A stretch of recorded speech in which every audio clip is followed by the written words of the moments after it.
No dilly, no dally zone. We're bringing in Matt Sheehan from our friends at Peoria City. And I blame us because we were talking, and that's why we were a 9:06 Eastern start instead of a 9:05. Matt, thanks for dropping by. Yeah, thanks for coming on, having me on the show. Yeah, we were kind of just chatting it up, and I apologize for that, but really excited to be here. Thank you. All right. So I'm going to violate my first tenet of my sideline reporting days. You're never supposed to ask this question, but I'm going to go ahead and ask it anyway. How does it feel to be in a title game?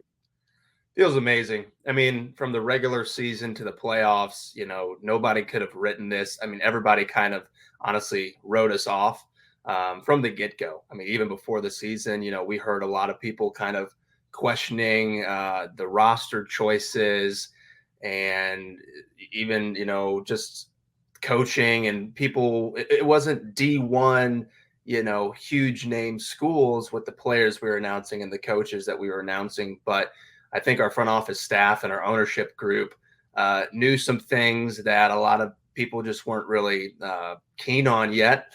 And it showed with our head coach, Mike Pay, just being phenomenal this season, taking these guys and leading them to the national championship.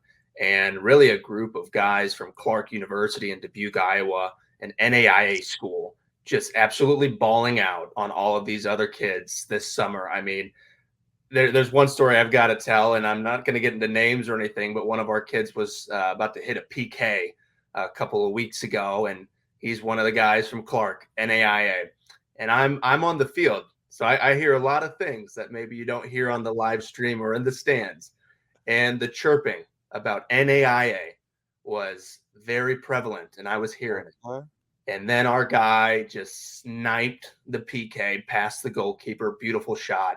It was like justice was served. So, I mean, really, it is an underdog story, but we don't see ourselves as underdogs. I think our players and our coaches have known it from the start. We kind of had to get our swagger about us, and it took some time. But we had a huge first match. Take you back to the first match of the regular season. We're on the road in Des Moines facing the Menace. We get the 1-1 draw. At the time, Des Moines was number 4 in the nation. We weren't even ranked. And the same kid I was just referencing a couple weeks ago hit the PK. That first game, he hit the PK. Only goal of the game for Peoria City. Tied the game in the second half, and we got the draw, got the point on the road. And then if you look at our schedule right after that, we were beating teams 4-0, 6-0, 6-0. We played an exhibition game, won it 10-0. Just this crazy run. And I couldn't have imagined this or guessed this. Nobody could have. And it's been a beautiful thing to see. You mentioned NAIA talent, and one of the things that has always been a part of our fabric and framework is that talent is talent. It doesn't matter where it comes from. It could come from, look, it could come from the North Pole. And if North Pole University is an NAIA school and they've got a dude who can ball, doesn't matter where they're chasing that degree. It just doesn't matter. And you could see everyone gravitates to the D1s and things like that and all of the hyped out programs. But NAIA programs, Division threes, junior colleges, the talent is there. You just have to know where to find it. And I think that speaks to the front office there and the coaching staff of finding these guys regardless of where they're hanging their hat. I totally agree. And I've seen that more this summer than I've ever seen it. And it's helped me come to this realization. And the player I've been referencing a lot, his name's Luke Persenico. Yes. He's kind of from the Chicago area. You've probably heard the name now, right? Mm-hmm. This is a Clark University guy. But I'd really encourage any of your listeners to look up some of the local media in the Peoria area about the last couple of days about Luke's story. And our head coach has been pretty open about it, how before the season, because Mike Pay coaches at Clark, Luke Persenico plays at Clark. And so Mike Pay was calling teams in Chicago, calling Des Moines, calling a team in Aurora and saying, hey, you should check out this guy, Luke. He's a really great player. You should look into taking him. They all passed on him. They denied him. And so when Coach Mike came to Peoria, he said, I'm taking Luke with me to Peoria. Now, Luke has, I think it's 7 goals in 4 games that we've won in the playoffs. Mm-hmm. And he was in the run for the Golden Boot in the regular season. as well. I mean, really an incredible story. And the guy, I mean, Luke is so humble about it. He's just a good guy. And I love his families at the games every single day that we play. And they're just fantastic as well. And so, really a fantastic story of Luke and his background. Again, kind of another underdog story.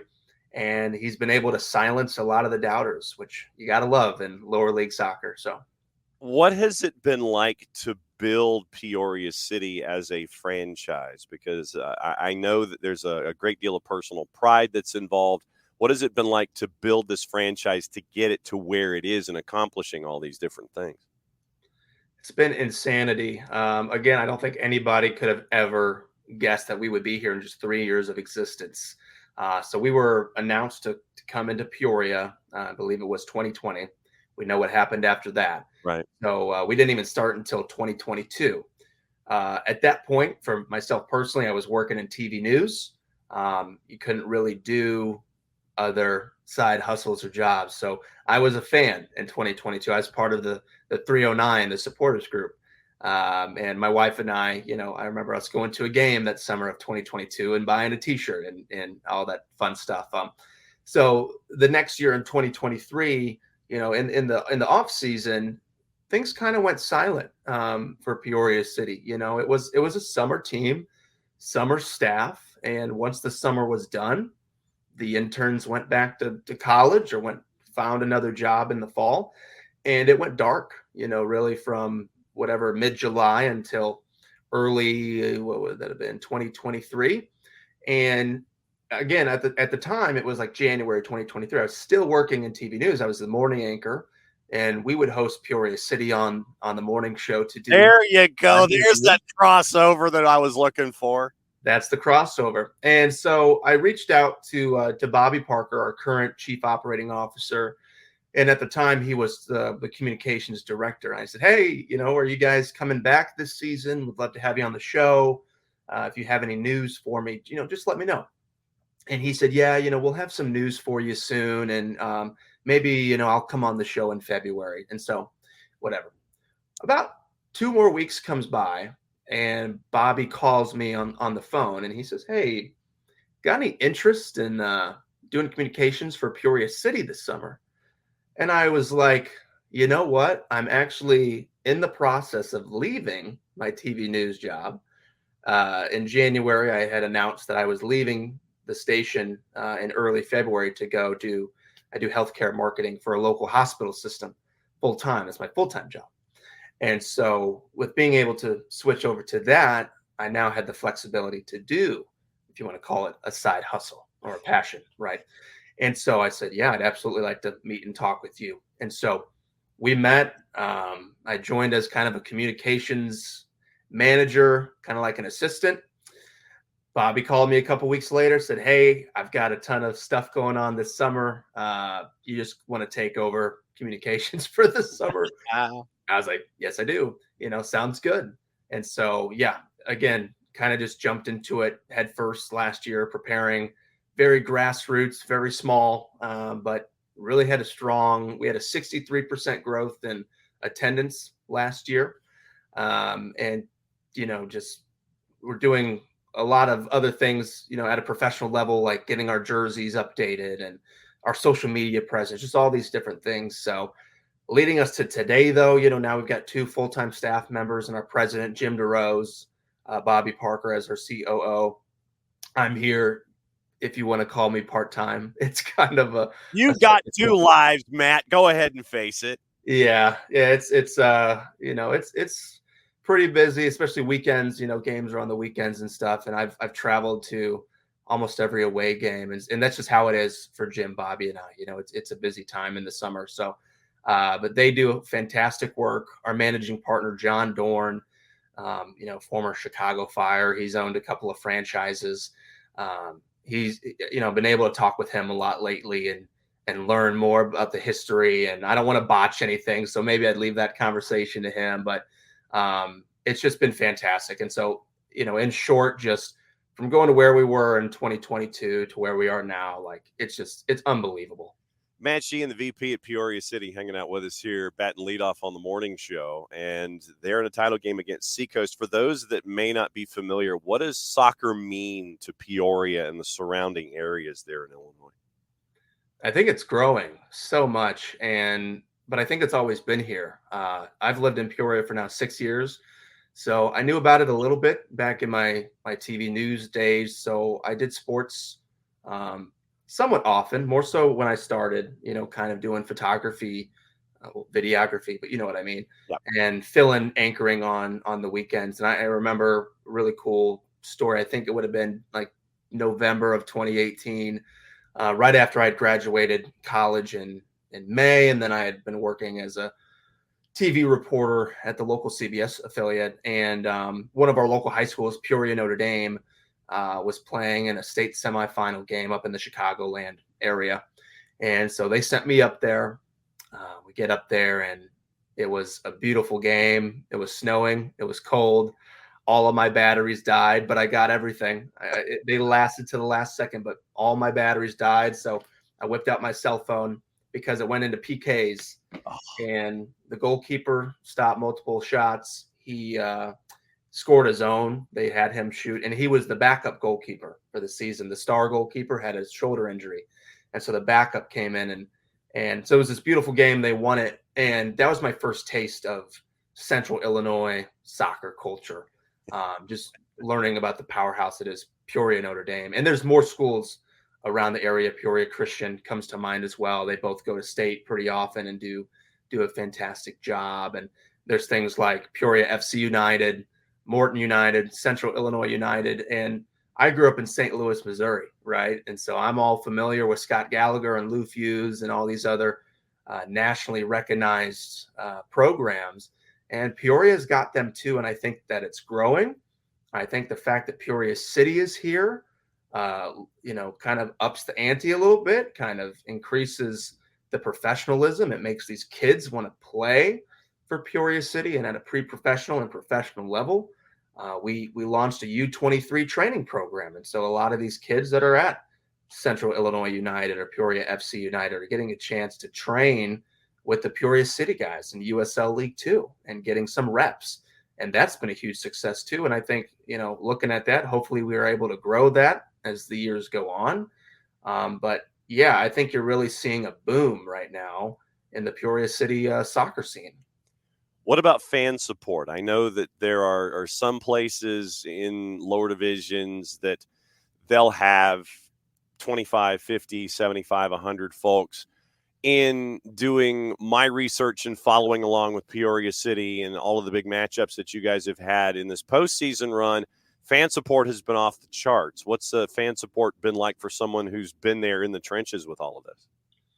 It's been crazy. Yeah, it is amazing. And I'm glad that you're able to see that maybe from the social media post and the digital engagement that we're really pushing, because we want to show people around the area and around the nation what's going on here in Peoria, Illinois. And there's a reason that USL League Two has chosen Peoria to host the playoffs 3 weekends in a row now. We hosted the first 2 weekends, the different pods, and then we were chosen again to host this upcoming weekend, Saturday night at Shea Stadium. And you ask about kind of fan engagement. Yeah, the first season, 2022, honestly, really great success. We were averaging over 700 people a game. For a first-year team, that's pretty darn good. That second year, we kind of, like I said, we hit social media really hard. We hit the local media. We were on radio and TV all the time, really driving that digital engagement, pushing, ticket sales and a family-friendly atmosphere. And that's what we provide even, to this day. And we want to provide that for years to come. And like I said, in 2023, we saw a 63% jump in fan attendance. We were almost 1,200 people a game. And I believe the last game of the season in 2023, we had over 2,000 people. It was just unbelievable. So then you get to this season, and we're kind of, riding that wave of really a lot of excitement, a lot of fan attendance, engagement. We had more engagement in the off season. They kind of kept me in the off season. I was pretty busy in this off season, which was not the case in 2022 for the team. And so we were going to events. We were hosting socials, watch parties for different international teams. I was working with O'Neill's in Ireland, to get this jersey worked out. We made an international partnership with the team in Germany, Peoria, Illinois, sister city of Friedrichshafen. We're doing a lot of things to garner support ahead of the 2024 season. And so I think on average, we're seeing about 1,700 fans a game this season. We've had a couple of crowds that were over the 2,000 number for sure. First game of the season. I believe it was one of our last playoffs games was over 2,000 people. We hosted Chivas de Guadalajara, the U23 team for them, Tapatio. Mm-hmm. And we had 2,750 for one game and over 2,600 for the second game. We played them twice. And so fantastic fan support. We have an amazing supporters group, the 309. They're so passionate. They bring the drums, the horns. There's a trumpet, which is just fantastic. There's guys wearing fish heads on top of their heads. I mean, it's amazing. You kind of got to be there to see it and to hear it and feel it. You can see it on the TV. You can see it on social media, but being there, it's another world. So fish heads? Fish hats, yeah, on your head. It's like a little fish, kind of like a fish hat. Because I probably should tell you, our unofficial mascot's the flying carp. Ah, thank you. Okay. So in the Illinois River, you've got these flying carp that are the invasive species, and you're boating and they're flying and you're dodging them left and right. So that was kind of a coined term back in 2022, and it's really stuck. And yeah, I mean, we've got one of our logos is a flying carp. We don't use it a lot, but you'll see it on some of our shirts. And yeah, there are people that have found fish hats that they've put on their heads for games. I mean, it's incredible. Your run through the playoffs has been up against a lot of great football towns as well. And I mean, if you go back in your bracket, it was Flint City. Flint City has done really well there in an economically challenged part of the country. Then before that, it was Des Moines, and you know all about Des Moines and what they've done with the Menace there in League Two. And then before that, it's Thunder Bay with what they're doing north of the border. It's fun for me this time of year where I can sit here and look at the right-hand side of the bracket. I know all about Asheville and what Asheville City's been able to do. And then you look at what FC Tucson has been able to do after they dropped from League One down to League Two. It's a lot of great soccer towns, a lot of great football towns that are making these impacts of these 2,000 plus attendances and things like that. I just think that that's one of the cool factors of USL League Two, for lack of a better phrase. Yeah, we were talking about it the other day. You mentioned the three teams, Thunder Bay, Des Moines, and Flint City.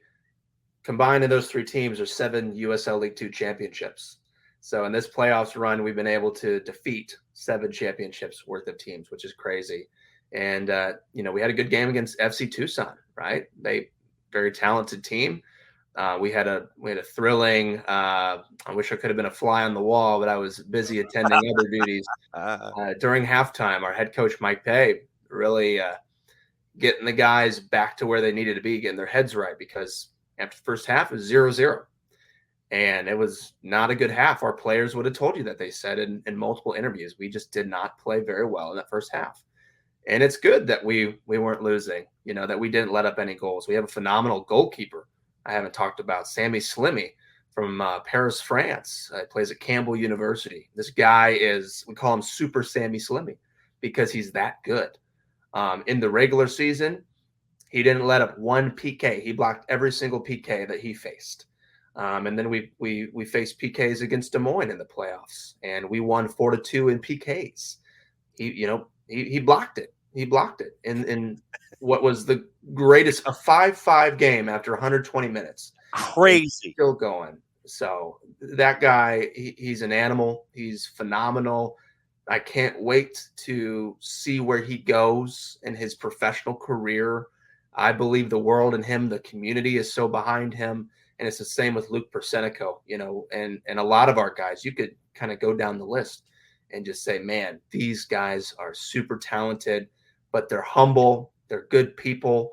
They're involved in our community, and it's just amazing. So, but going back to teams like Des Moines, we didn't get to the playoffs without having 2 draws against Des Moines in the regular season. That 1-1 game, first game of the year, And then our last home game of the season, a 2-2 draw.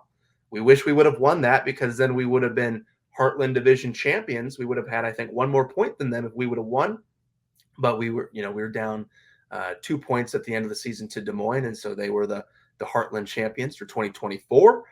And they had a phenomenal season. They're great. Their fan support up in Des Moines is very strong, and it's been cool to see the 309 and the society up in Des Moines kind of collaborate and hang out at tailgates.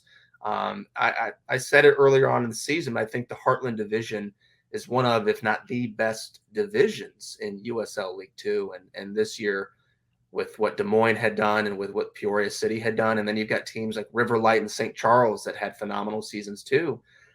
You can't sneeze at the Heartland Division. We're definitely here, and we're here to stay.